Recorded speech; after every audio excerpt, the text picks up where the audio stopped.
Christians and non-Christians often have questions about life after death, and very often, the questions are the same. What happens when a Christian dies? Is he conscious or unconscious? Will there be reunion in heaven with their loved ones? Will those in heaven sorrow over loved ones who are in hell? What is it really like to be in heaven? From the makers of Hell is Real comes a special documentary on this side of eternity. This is not a fairy tale story. This is reality. Know the answers to your questions and discover that heaven is real.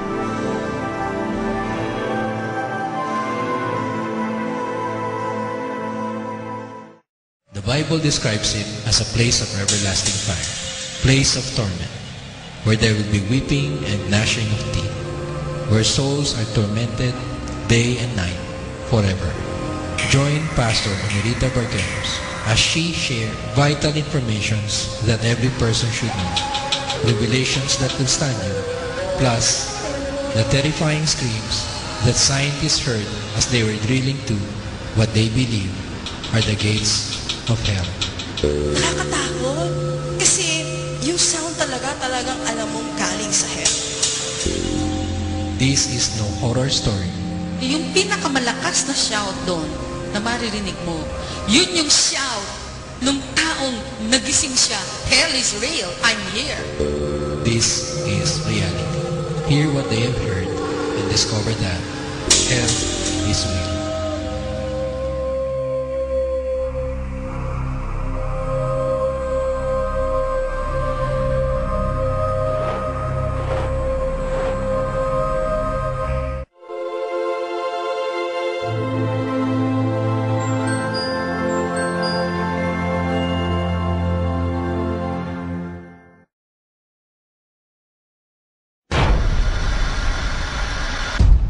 And he causeth all, both small and great, rich and poor, free and bond, to receive a mark in their right hand or in their foreheads, and that no man might buy or sell, save he that had the mark.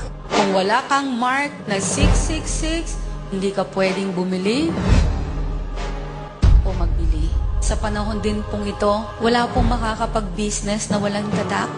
2,000 years ago, the Bible foretold of these events. Amazingly, they're being fulfilled in the smallest detail before our very eyes. Naniniwala po ako na ang paghubog ng cashless society ay paraan upang eventually magkaroon ng control sa mundo si Antichrist. Kapag wala ng cash at lahat ng transaction ay gagawin na lang through the bank, internet, and networks of computers, mas madali nang makokontrol o matetrace ang bawat tao. Sino mang may hawak ng sistemang ito, magkakaroon sila ng information tungkol sa buhay ng isang tao. Saan nagsha-shopping, ano-ano ang binibili.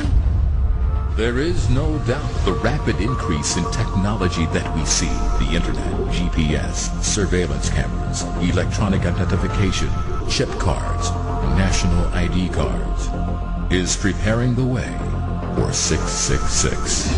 And it's something we need to know, something we shouldn't ignore. Ang ibig pong sabihin nito, yung control ni Satan nasa mundo na talaga. From the makers of Hell is Real comes this special documentary on the future of money. You will know where we have been Noong unang panahon, tinatawag itong barter. and where we are going. Well, implanting humans with microchips. Tiny implants loaded with their personal information. Doctors in our area are now recommending medical chip implants that they say could save your life. Tonight, the great lengths people are going to implant radio frequency identification chips in their bodies. The mark of the beast system in the future is slowly happening. The FDA approved VeriChip implants in humans last year. Everything is being set up, Bakit kailangan pang ibaon ang mga chips na ito? and we are closer than we think.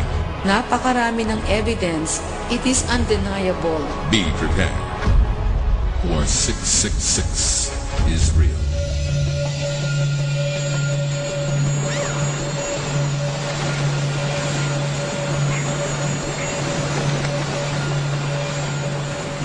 Nung minsan, nakot ang attention ko sa isang fisherman na ini-interview sa TV. Parang nadurog ang heart ko nung sinabi niyang 8 oras siyang nakababad sa laot at initan, ngunit 8 maliliit na isda lamang ang ipinakita niyang nahuli niya. Habang nagsasalita siya, nababasa ko sa mata niya ang lungkot at kawalan ng pag-asa. Naghihimutok siya sapagkat wala siyang mahagilap na tulong para yung mga mayayamang may-ari ng mga malalaking cages o fish pen ay makonsyensya at magising na ang Diyos ang may-ari ng dagat at ito ay para sa kapakinabangan ng lahat. Sa sobrang burden ko sa kanilang dalawa, lumabas sa isip ko ang maraming katanungan. Ang una, alam kaya nila na darating na ang Panginoong Hesus?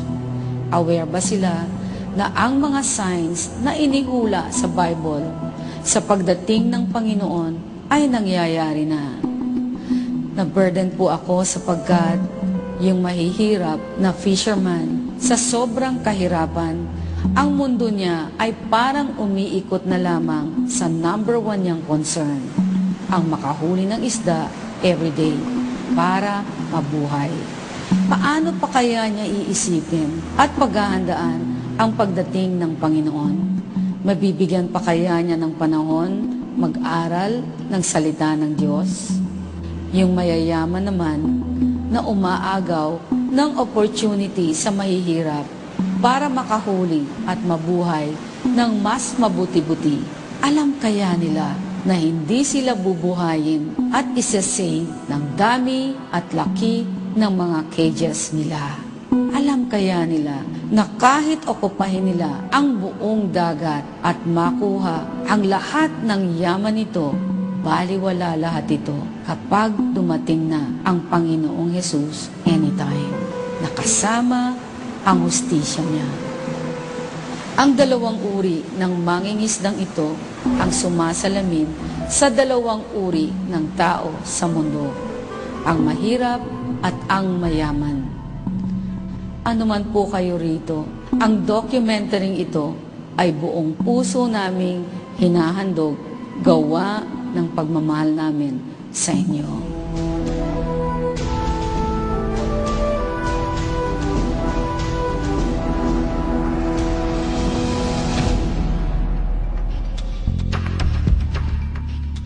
Ang sabi po mismo ng Panginoong Hesus, darating siya na hindi inaasahan at walang nakakaalam, kung hindi ang Ama lamang.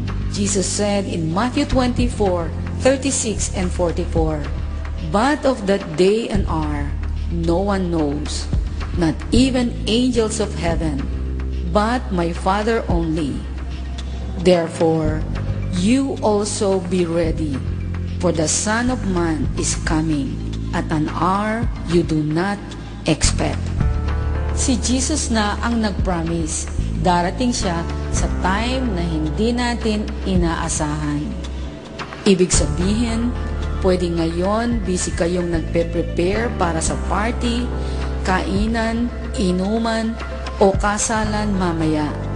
Pero wala kayong consciousness na any moment habang nagbibihis kayo, nasa sasakyan kayo, o naglalakad kayo, pwede ring super excited ka sa isang business meeting o anumang personal na interest mo, pero nagsusuklay ka pa lang ng buhok mo.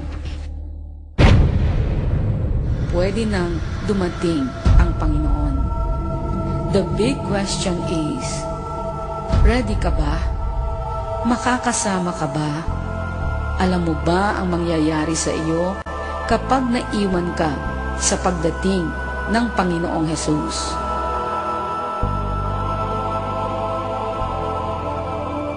Marami po ang hindi nakakaalam na ang Bible ay ang complete story tungkol sa plano ng Diyos sa tao na tumatagos patungo sa kanyang kaharian. Kaya ang Bible din po ang basihan natin sa paniniwala nating malapit na ngang dumating ang Panginoong Jesus. Ang stage po ng pag-aantay natin ngayon sa pagdating ng Panginoon ay pwede nating ihalin tulad sa story ng isang pelikula.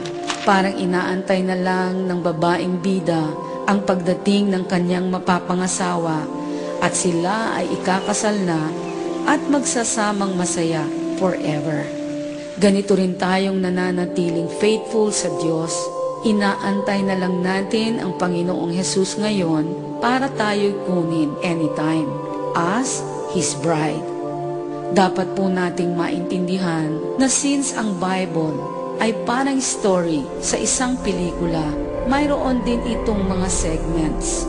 Ang bawat segment ang magbibigay sa inyo ng clue or hint kung ano na ang susunod na mangyayari. Pa-ending na ba ito o hindi pa?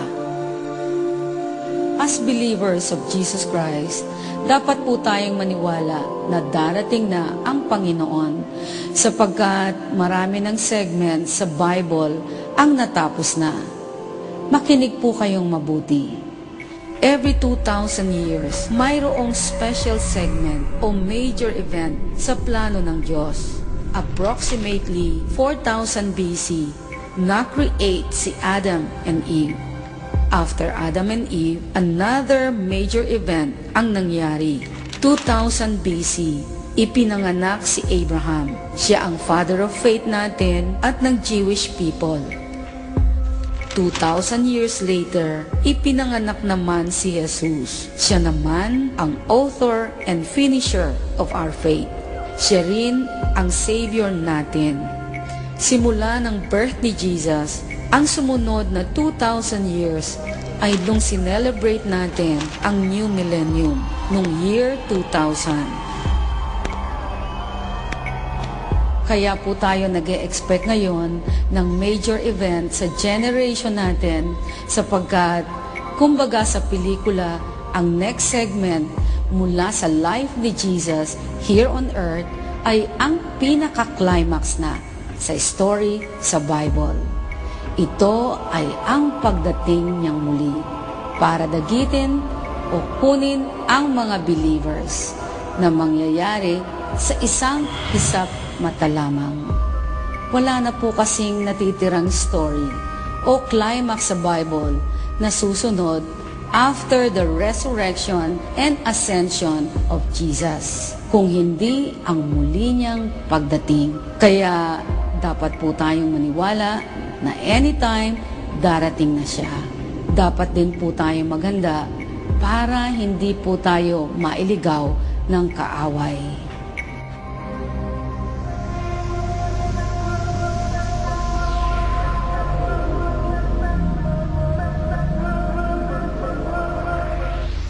Sa Book of Genesis pa lang, naghanda na po si Satan.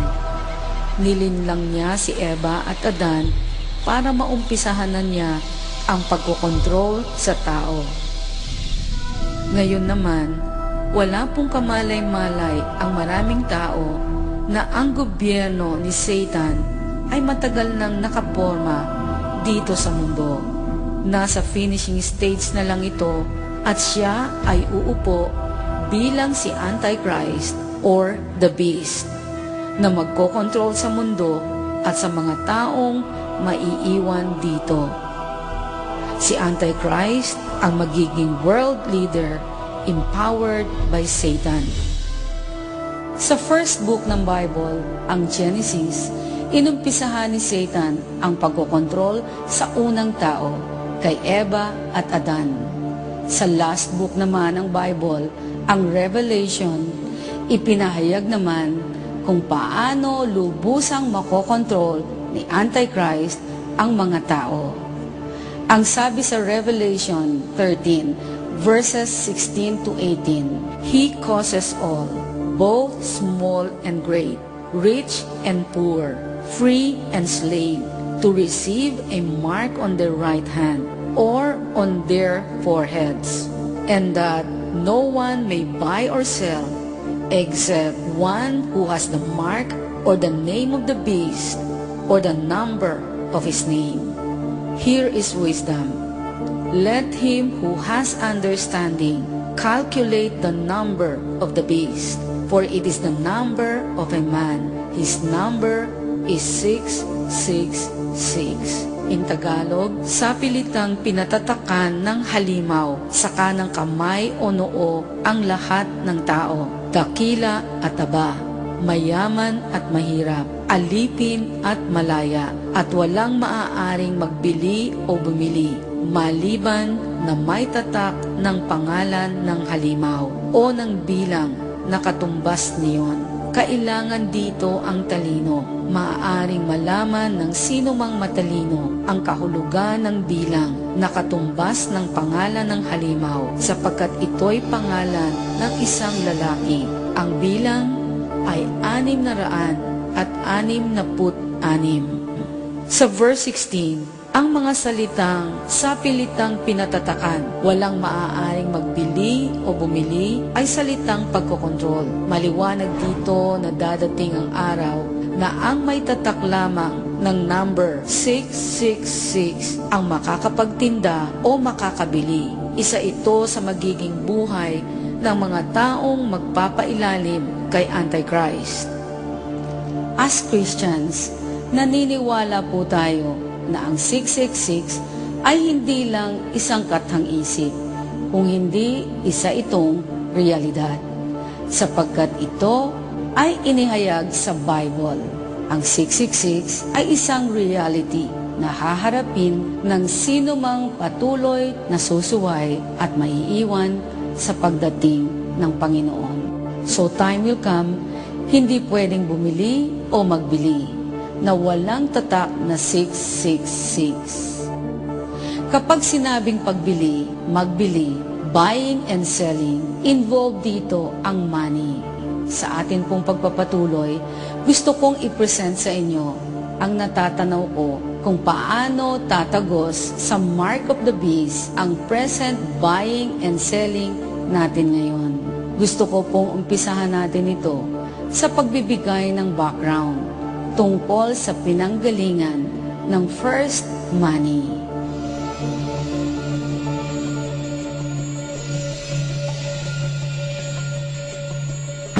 Noong unang panahon, ang pagdidistribute ng mga bagay-bagay at serbisyo na kailangan ng mga tao ay hindi nagagawa sa pamamagitan ng pera, kundi sa pamamagitan ng pakikipagpalitan ng mga bagay katulad ng hayop, pagkain, tela at iba pa.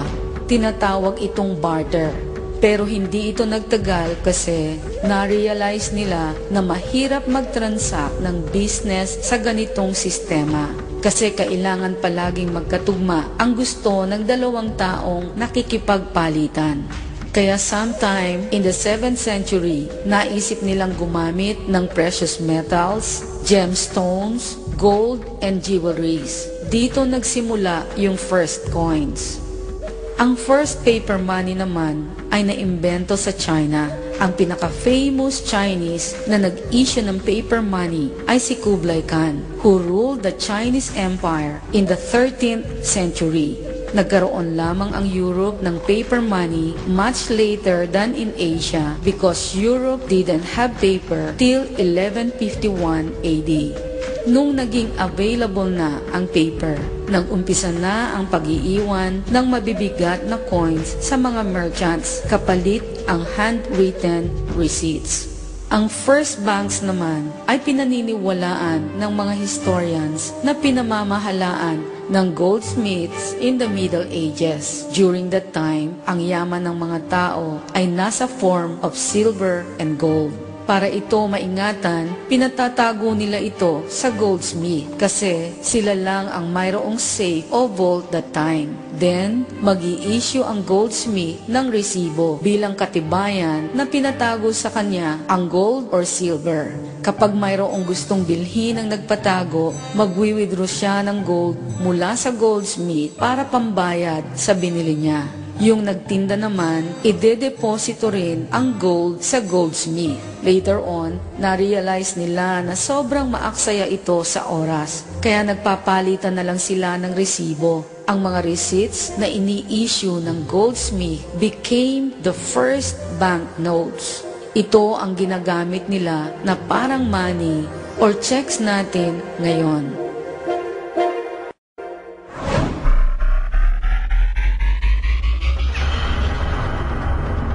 Sa paglipas ng taon, ang banking system has improved a lot. Nag-improve ang banking transactions gawa ng pag-i-improve ng technology at ang pagkakaroon ng computers. Nagsimula ang electronic banking nung na-discover ang paggamit ng mga ATM or automated teller machines at ng mga credit cards. Ang first ATM machine ay naimbento noong 1939. Ginagamit ang ATM machine sa pamamagitan ng isang plastic card na pinapasok dito. Ang plastic card na ito ay mayroong magnetic stripe or plastic smart card na mayroong chip. Sa chip nakatago yung card number at ang ilang security information.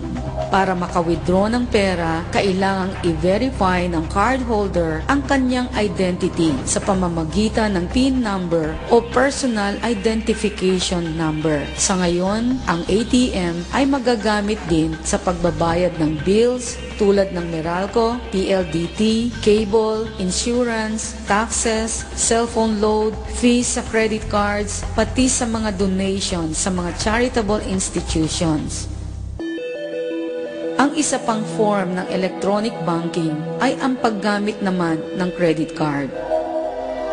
Ang credit card ay ginagamit para bumili o magbayad kahit wala kang cash na hawak. Ang mga credit card companies ay nagbibigay ng line of credit o certain amount of money na pwedeng utangin sa kanila at bayaran ng unti-unti.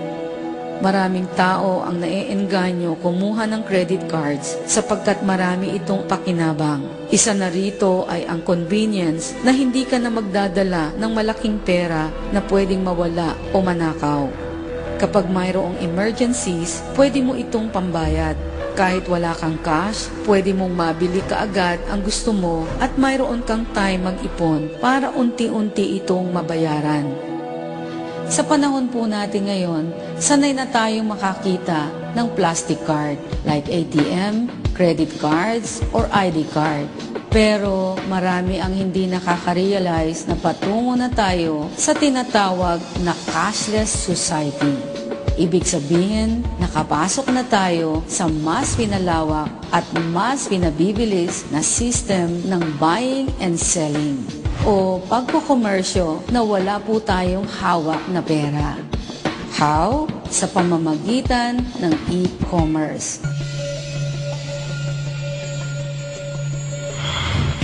Ang e-commerce o electronic commerce ay ang pagkukomersyo o pagtatransact ng kahit anong business sa pamamagitan ng internet. Ibig sabihin, pwede kang bumili o magbenta sa anumang parte ng mundo na ang gamit ay internet. Ang kailangan mo lang gawin ay gumawa ka ng website at dito mo ilalagay ang lahat ng information tungkol sa produktong pinagbibili mo. Kahit sino sa buong mundo pwedeng bumili sa iyo through your website. Pwede kang bayaran through credit card anywhere in the world. Ang Amazon.com ay kumikita ng milyon kahit wala silang mine-maintain na magandang tindahan sa iba't ibang bansa.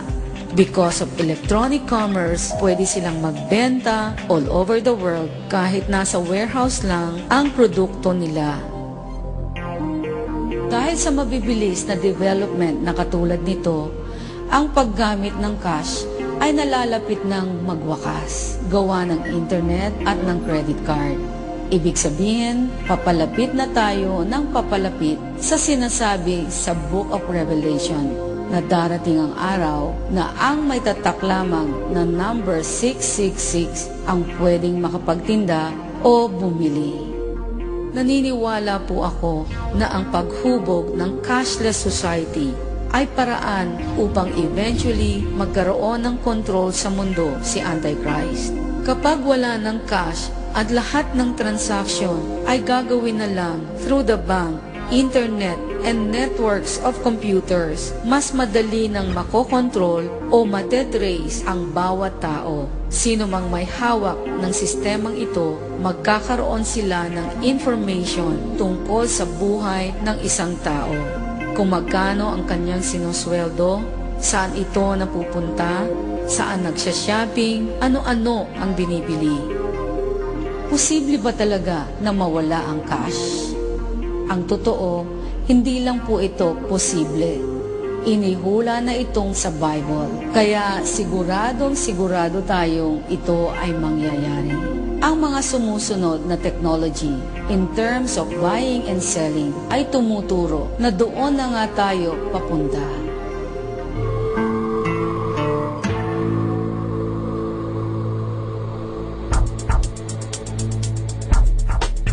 Noong 1968, naimbento ni Jurgen Dethlo and Helmut Gottrup ang chip card na kilala ngayon as smart cards.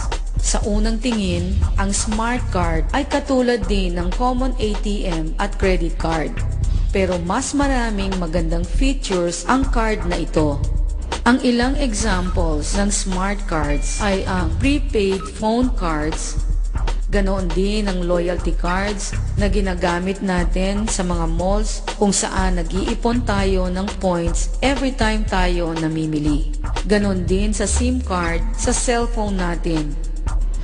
Dahil sa laki ng information na mai-store sa smart card, almost all of the major institutions sa society ay gumagamit na nito. Ang official identification card ng Eastern Illinois University na tinatawag na Panther Card ay may tagline, "One card does it all." Kasi hindi lang ito ID, pwede itong gamitin na pambili, pwede rin itong gamitin as ATM card, library card, at iba pa. Sa isang typical smart card ID, makikita sa harap ang isang multi-applicational chip kung saan pwedeng mag-store ng money. Para magamit ito, ilalagay mo yung pera mo sa mga machines na kagaya nito. Then magagamit mo ito sa buong campus para makabili sa mga vending machines, laser printers, parking garage, photocopiers, at sa iba pang vendors sa loob ng campus. In Florida State University, there are over 40 cash-to-chip machines na nakakalat sa buong campus. Isa pa, nakalink na rin ang school nila sa bank. Kaya yung ID nila pwede na rin gamitin na parang credit card.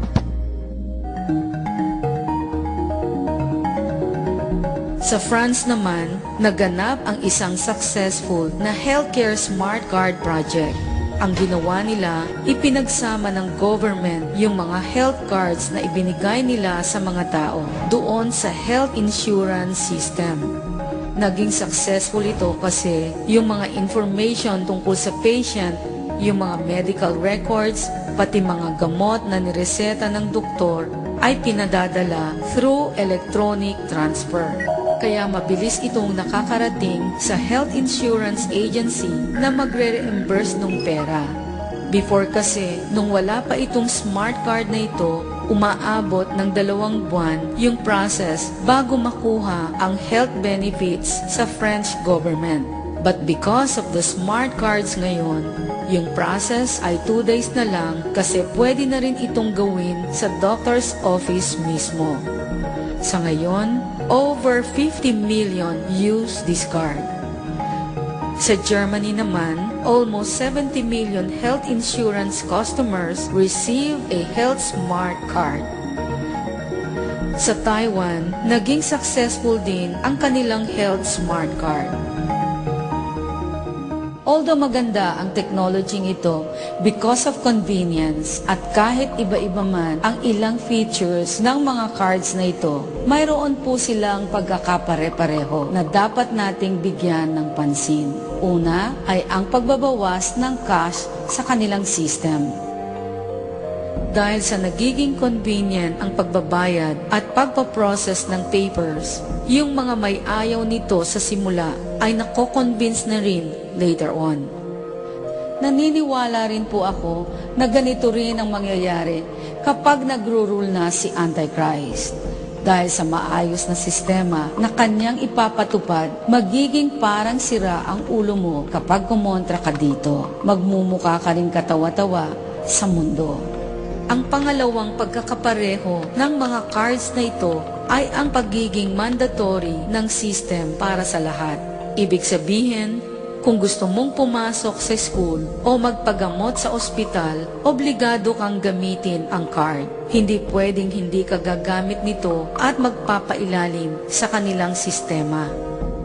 Ang isa pang pagkakapareho ng mga cards ay bawat tao na gagamit ng ID ay mayroong equivalent na number ang identity sa database ng either school or healthcare system. Maaring sa paningin po natin, this is just ordinary.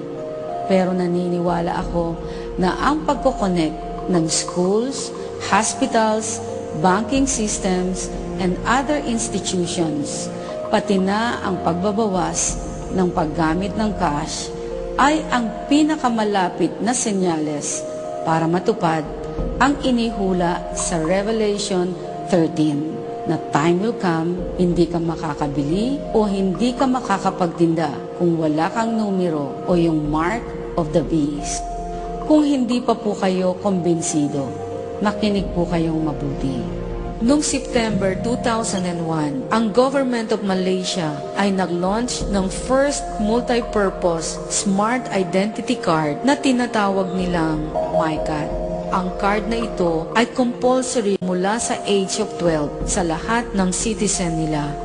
It serves as identification card na gumagamit ng chip and biometrics identification technology. It also functions as a driver's license, public key infrastructure, e-cash, ganoon din as ATM card. Ang passport at health information ay nandito rin. At magagamit rin ito as a touch and go card na ginagamit sa mga public toll fare systems. Ang Hong Kong ay nag-launch din ng ganitong card na tinatawag nilang HKID. Mula naman sa age of 11, required na ito sa lahat ng residents nila. Isa sa mga main purposes ng mga gobyerno kung bakit gumagamit ng national ID ay para maprotektahan ang tao. Mapapansin sa example na binigay ko na ginagamit ang biometric technology para maiwasan ang pamimeke ng mga ID, para madaling ma-identify ang isang kriminal saan man siya magpunta, anuman ang kanyang gawin. Ang sabi nga ni Juan Muhammad Arifin, Smart Card Project Director ng National Registration Department sa Malaysia, a lot of governments, including the US, will be looking at better identification systems to monitor the movement of people within their countries after the terror attack. At ganito na nga ang nangyayari. It does not appear that there's any kind of an effort up there yet. Now remember, oh my God. That looks like a second plane. Today we've had a national tragedy. 2 airplanes have crashed into the World Trade Center in an apparent terrorist attack on our country. I have spoken to the Vice President, to the Governor of New York, to the Director of the FBI, and have ordered that the full resources of the federal government to conduct a full-scale investigation to hunt down and to find those folks who committed this act. Terrorism against our nation will not stand.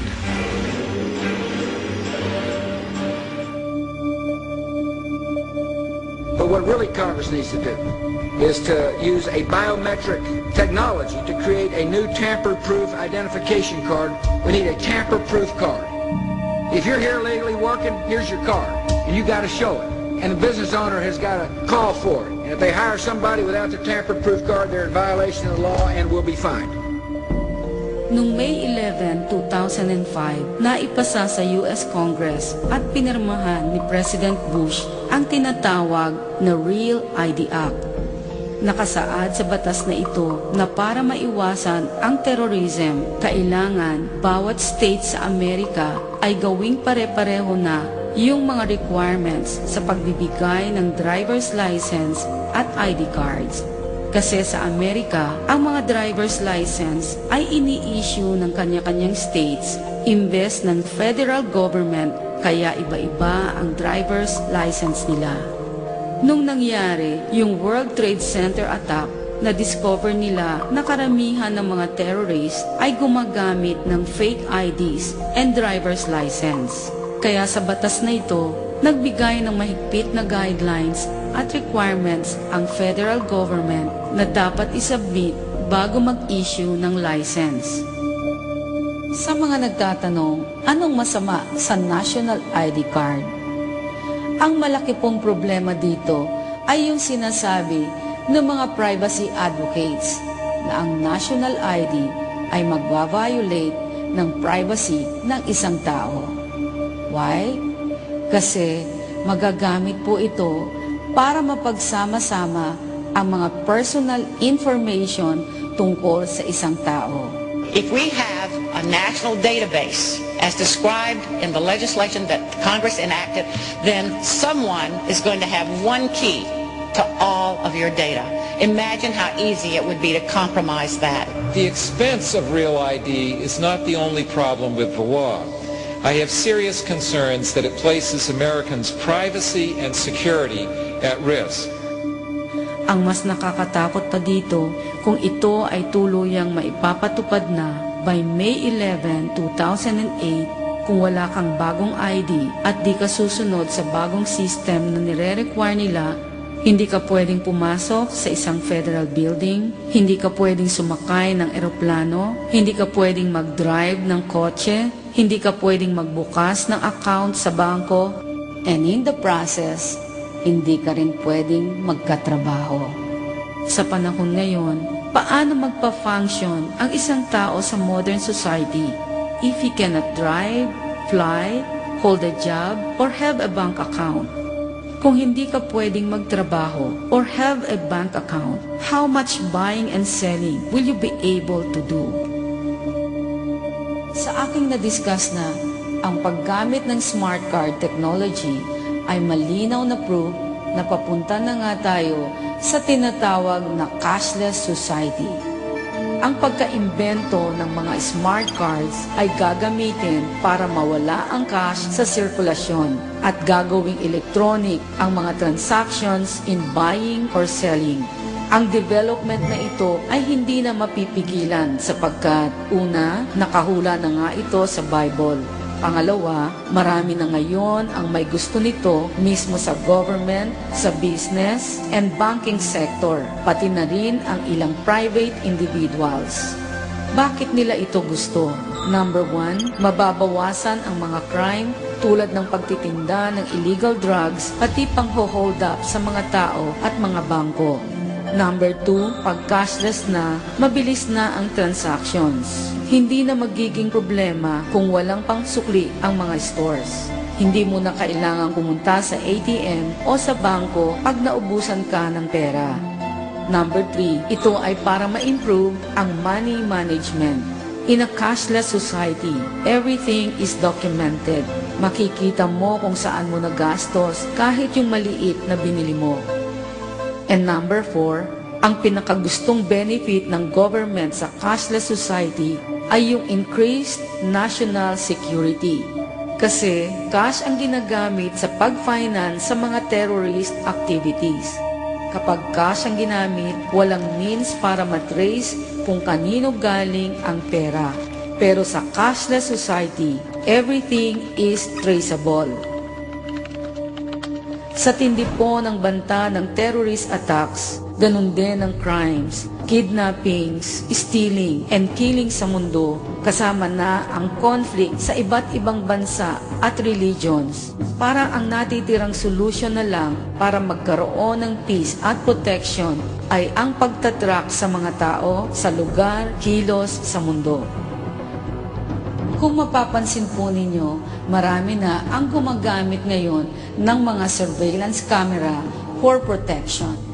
Common na ang mga cameras sa airports, department stores, sa banks at kahit sa mga small businesses para maiwasan ang pagnanakaw. Kahit sa mga streets ngayon, naglalagay na rin ng mga cameras to protect people and maintain order. May mga tracking devices na rin ngayon na nilalagay sa mga sasakyan para maiwasan ang pagnanakaw. Sa pamamagitan ng Global Positioning System or GPS technology, pwede kang matrack o matrace kahit saan ka pumunta. Sa Amerika, ginagamit na rin ito ng mga rent-a-car business at iba pang may-ari ng mga kumpanya para matrack ang kanilang empleyado kung saan pumupunta sa oras ng trabaho. Marami po ang hindi nakakaalam na mayroon na ring tracking capability ang laser printers na common nating ginagamit. Mayroong mga printer companies ang secretly na naglalagay ng serial number by using dots sa bawat document na hindi nakikita ng naked eye. Governments, including the United States, already use the hidden markings to track counterfeiters. Ang isa pang nakakagulat, even the pictures we take with our digital camera and also the CD that we burn on our PC using the right equipment and software can be trailed back to you. Ang totoo, mayroong kapalit ang security at convenience na naibibigay ang surveillance power technology na mas pinatitindi pa ngayon. Ito ay ang ating privacy. So anong problema dito? Well, ang loss of privacy means more control for the government. Ang isang government o company ay magkakaroon ng potential na makita ang lahat ng transaction na iyong ginagawa. Ano pong isasagot ninyo kung may magtatanong sa inyo? Okay lang po ba sa inyo na matrace o matrack ang lahat ng store, mall, restaurants na inyong pinupuntahan at malaman ang inyong binibili, even your exact location? Posible ba itong mangyari? Opo, posibleng-posible ito. Alam natin na each day, may bagong naiimbento na mga high-tech gadgets to make life easier. Pero sa lahat ng naimbento nung mga nagdaang taon, ang pinaka-close na possibility para matupad ang prophecy sa Book of Revelation ay sa pamamagitan ng RFID. As privacy advocate and author Catherine Albrecht said in her book, Spy Chips, imagine a world where your every purchase is monitored and recorded in a database, and your every belonging is numbered. A world where someone has a record of everything you have ever bought, and everything you have ever owned, and every item in your closet. Imagine a system that puts a small electronic transmitter in everything you buy, including the money or credit card you buy it with. Imagine a world where you are constantly tracked and monitored wherever you go. With RFID technology, all these are possible. Ano ba ang RFID? Ang RFID o Radio Frequency Identification ay isang technology na gumagamit ng radio waves para mag-transfer ng information mula sa isang tag na may data papunta sa isang reader.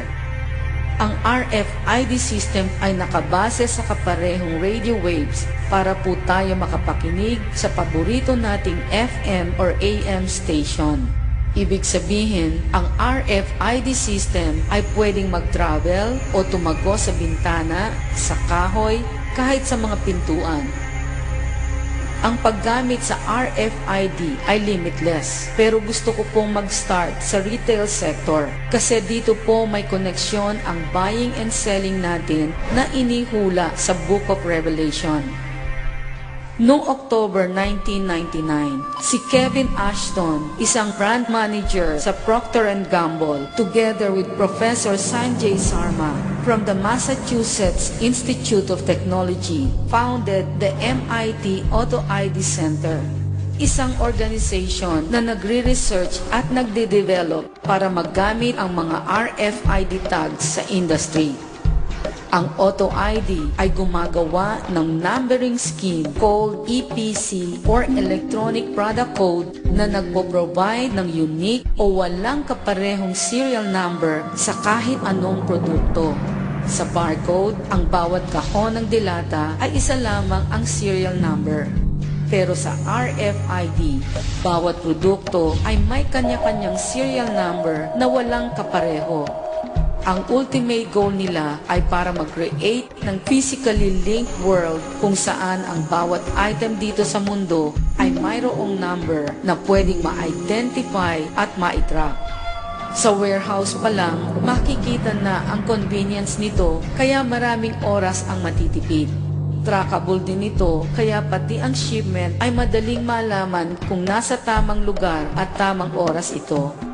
Pagdating naman sa store o grocery, kada kuha o bili ng tao sa item, malalaman kagad sa database na ubos na ang stock at marerefillan nila kaagad yung mga shelves. Kaya gusto talaga ito ng mga retail companies dahil nalulugi sila ng around 6 billion a year dahil lamang sa mga out-of-stock items.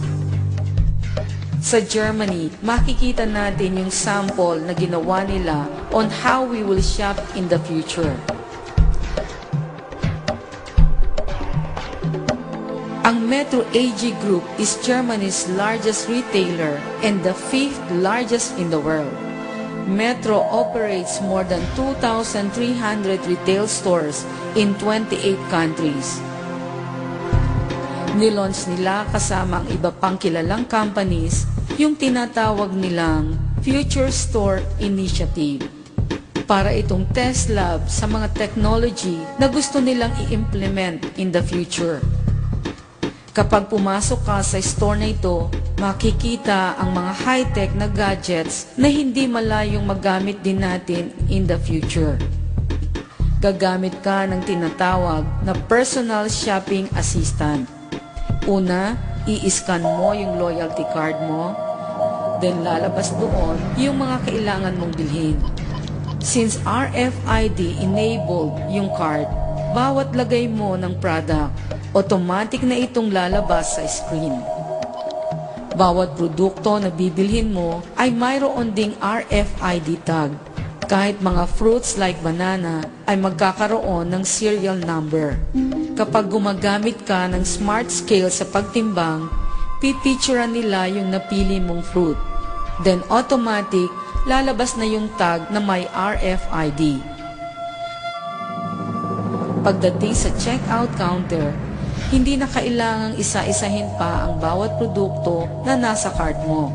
Pag dumaan ka sa reader, automatic na itong mako-compute, making the transaction faster and more efficient. Bibigay mo lang ang credit card mo, then tapos agad. Hindi po ba napakaganda ng technology nito? Pero napakaraming privacy advocates, hindi lang sa Amerika, kung hindi sa buong mundo, ang nagbabantay mabuti sa plano ng mga malalaking retailers tungkol dito. Ang fear kasi nila, baka daw magamit ang mga traceable tags na ito hindi lang sa mga produkto, kung hindi pati na rin para masundan ang mga tao. According to Catherine Albrecht, author of the book Spy Chips, RFID tags can be read from a distance, right through your clothes, wallet, backpack, or purse without your knowledge or consent by anybody. Saan ka man naroroon, basta may tamang reader device, pwede itong mabasa na hindi mo alam. Ang maliliit na tag na nakabaon sa ilalim ng sapatos o tinahi sa isang t-shirt for inventory control ay pwedeng ma-activate o mabasa every time ka papasok at lalabas sa store na binilhan mo. Now, just imagine kung pagsasamahin ang RFID devices at ang GPS, well, literally, you can be pinpointed anywhere in the world. As consumers, wala po tayong way para malaman kung ano sa binili natin ang mayroong chips na nasa RFID tags. Kasi pwede itong isandwich sa gitna ng cardboard at at i-mold sa plastic. Ganito yung case nang pumunta sila Catherine Albrecht sa Future Store sa Germany to observe. Na-discover nila na yung frequent shopper card nila ay meron palang RFID chip sa loob. So hindi nila alam, mayroon na pala silang bit-bit sa bag nila na pwedeng mag-track at pagkuhaan ng mga information about them. Ang alarming po sa technology ito ay mas nagiging sophisticated na kasi ito. Last February, ang Hitachi ay nag-develop ng pinakamaliit na RFID chip. Tinatawag itong RFID powder. According to news reports, plano daw itong gamitin to track money and other important documents. Sa ngayon, ginagamit na ang combined smart card and RFID technology sa mga toll gates at train stations. Sa Hong Kong, yung kanilang Octopus card ay hindi lang sa transportation nagagamit, kundi pati pagbili sa vending machines and other retail stores na tumatanggap ng contactless card. Kahit hindi na nila ilabas sa wallet yung card, basta nasa range ng radio frequency, magagawa na ang transaction. RFID is also used in cars, hospitals, libraries, museums, and big retail stores sa Amerika like Walmart and Target. May ilang mga bansa na rin ang mayroong RFID sa kanilang passports. Kung mapapansin ninyo, nagsisimula ng magdugtong-dugtong ang lahat. Pansinin din po ninyo ang unti-unting pagkakapareho ng sistema ng government, ang kanilang national IDs and health cards.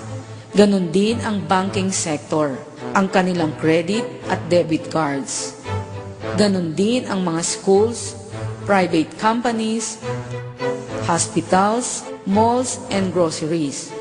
Lahat ay gumagamit na ngayon ng form of identification at habang tumatagal, iisa ang nagiging direction nila. Unti-unti nila itong pinag-iisa. Naniniwala po ako na it is just a matter of time at ang pagkakaisang ito ay mangyayari sa buong mundo sapagkat bawat bansa ay magkakakonek sa gobyerno, militar, sa ekonomiya o bangko. Eventually, pag-upo ni Antichrist as the leader of what is called One World Government, ire-require niya na ang lahat ay magkaroon ng tatak na 666 or else hindi ka makakabili o makakapagtinda. Ang pag-develop ng smart card, ng RFID, GPS at Internet ay parang sharp arrows na nagmamadaling makarating sa kanyang destinasyon. Ito po ay ang pagkakatupad ng inihula sa Book of Revelation chapter 13. Ang mga huli ko pong sasabihin ay iminumungkahi ko pong inyong pag-isipan o pag-aralang mabuti. Kung kanina sinabi ko na ang RFID tags ay inilalagay sa mga ID cards at mga produkto, ngayon, unti-unti na nila itong ginagamit sa tao.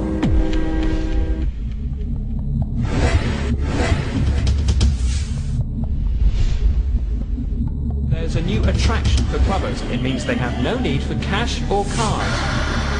Well, implanting humans with microchips sounds like a scheme from a science fiction thriller. That futuristic technology is here. The FDA approved VeriChip implants in humans last year. Tonight, the great lengths people are going to implant radio frequency identification chips in their bodies. Revelation 13:16 to 18 says, He causes all, both small and great, rich and poor, free and slave, to receive a mark on their right hand or on their foreheads, and that no one may buy or sell except one who has the mark or the name of the beast or the number of His name. You see, 2,000 years ago pa, inihula na sa Bible ang mga events na ito.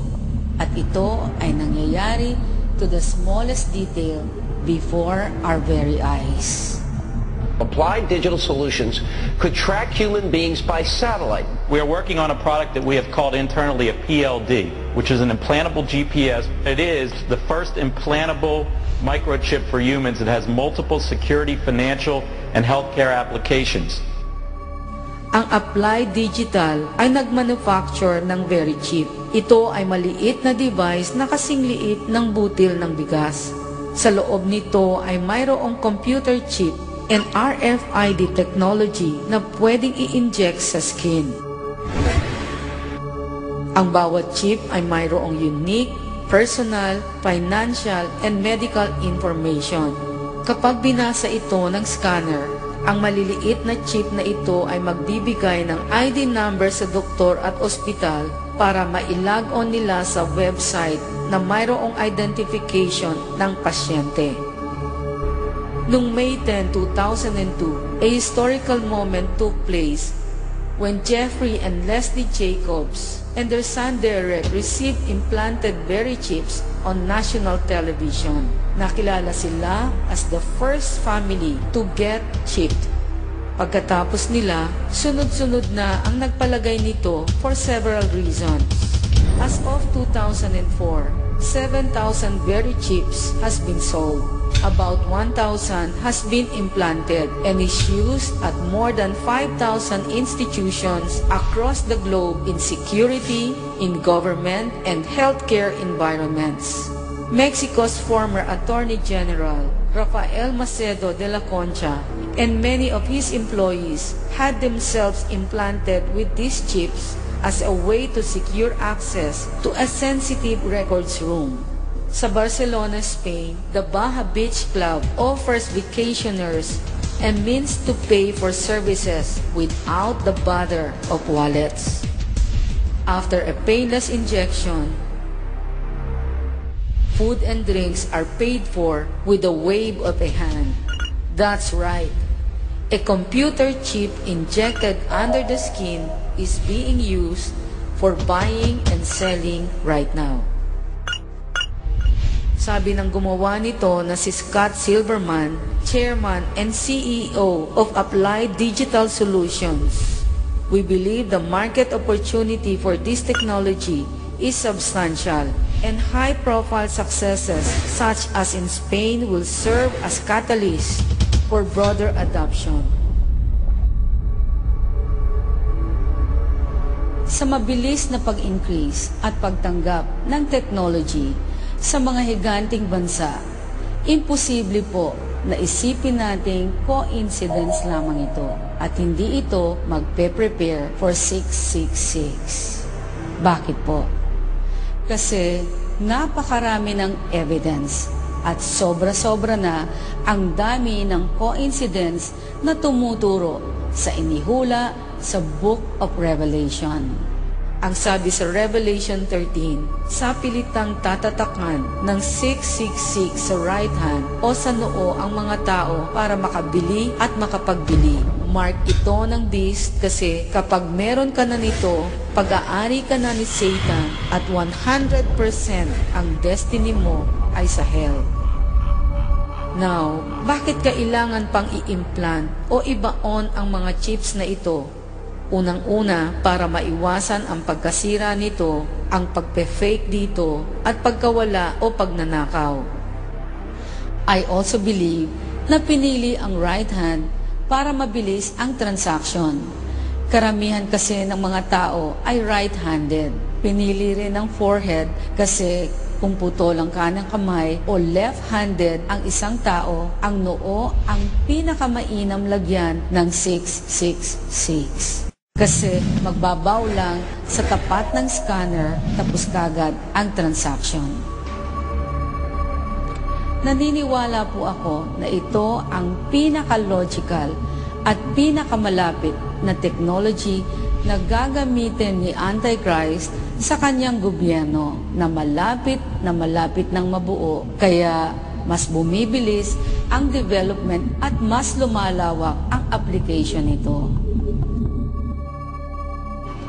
Bago po ako magtapos, gusto kong klaruhin na ang RFID and implanted very chip is not yet the mark of the beast or 666. Hindi po namin sinasabi na ang mga taong mayroon ng mga implants ay mayroon ng mark.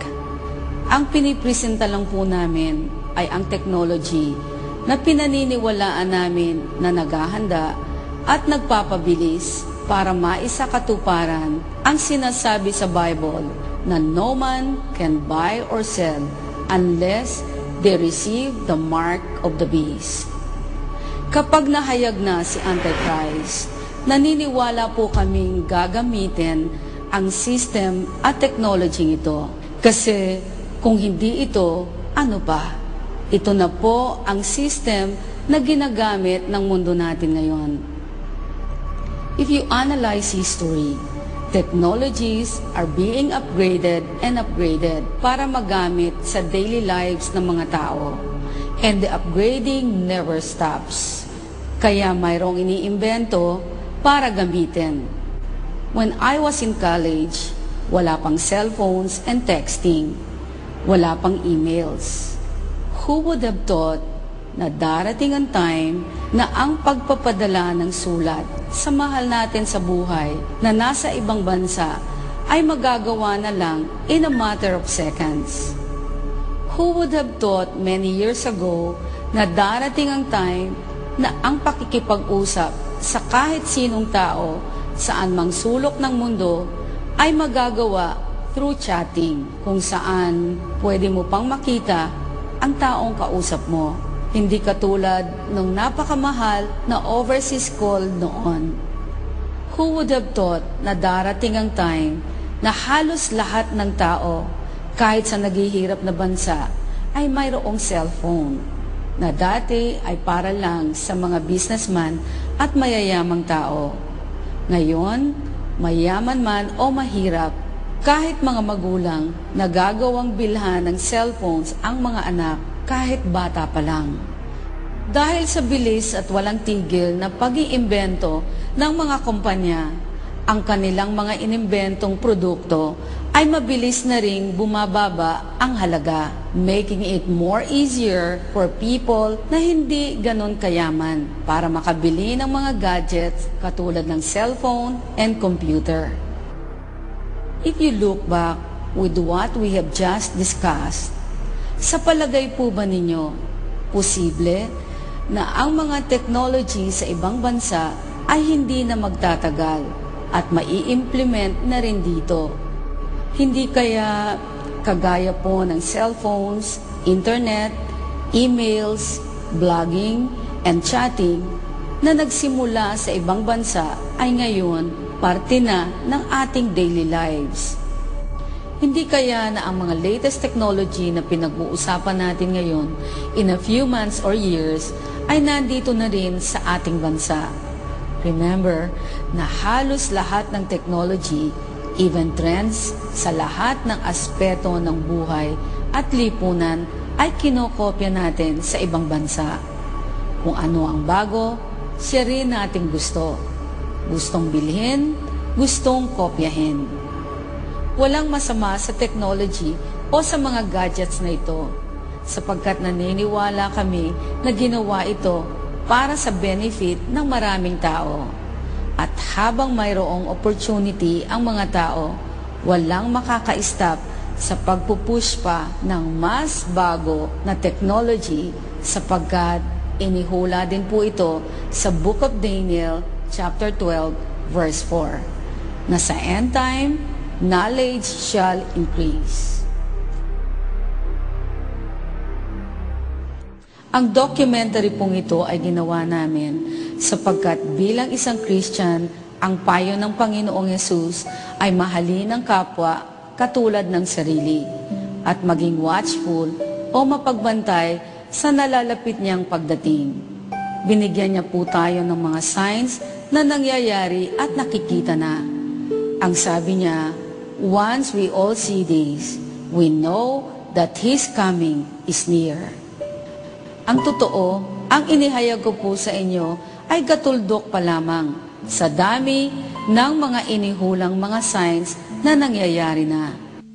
Kaya minumungkahi po namin na kung nandito na ang mga signs, kailangang maghanda na tayo, spiritually and seriously. Maraming tao, sabik na malaman at makita ang mga signs. Pero ang nakakalungkot, pagkatapos na ito ay makita, natakot lang. Pero walang naging pagbabago sa buhay. Ang bottom line ay, mawawala ng bisa ang alam natin sa mga precious information na ganito. Kung di naman po tayo magkakaroon ng mas malalim na concern sa atin po mismong kaluluwa at sa ating kapwa. Well, napaka-precious po sa Panginoon ang kaluluwa. Kaya kahit busy at mahirap ang takbo po ng buhay natin, hindi lang ito ang dapat na pinag-uukulan ng pansin. Dapat hindi nawawala sa ating isip na ang buhay dito ay mayroong hangganan. Pero ang ating mga kaluluwa ay mabubuhay forever. Kaya ang main goal po namin sa documentary ito ay hindi lamang po magbigay ng information, kung hindi para mabigyan po kayo ng awareness at ng chance na makapaghanda. Ang totoo, pinaghirapan po namin ang pagbubuo o pagpipresent ng documentary ito para lamang makonvince kayo at ang sino mang makakapanood nito na hey, darating na ang Panginoon. Kailan pa tayo magseseryoso sa Kanya? Well, dalangin po namin na ang mga ibinahagi namin ngayon ay mananatili sa inyong isip. Hindi parang dagdag na information lamang para maipagsabi, kung hindi ang awareness palagi sa importansya ng paghahanda.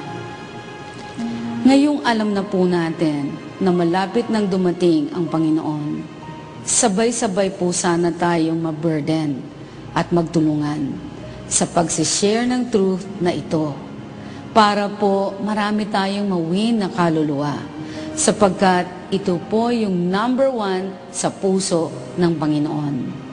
Kaya inialay po niya ang kanyang buhay sa cross para mailigtas ang maraming kaluluwa na naliligaw ng landas. Kung sa tingin po ninyo, isa kayo sa naliligaw pa at hindi pa siguradong makakasama sa pagdating ng Panginoon, sambitin lamang po ninyo ang maikling panalangin ito mula sa inyong puso. Salamat, Panginoon. Kinatagpo mo po ako ngayon. Gusto ko na pong magbago. Patawad po sa marami kong kasalanan at pagkukulang sa iyo. Linisin mo po ako ng banal mong dugo na nabuhos sa cross ng Kalbaryo. Huwag mo po akong iiwan ng iyong espiritu at inaalay ko po sa iyo ang aking buhay. Panginoong Jesus, ikaw lamang ang itinuturing kong Diyos at tagapagligtas ng aking buhay. Ito po ang aking dalangin sa pangalan ni Jesus.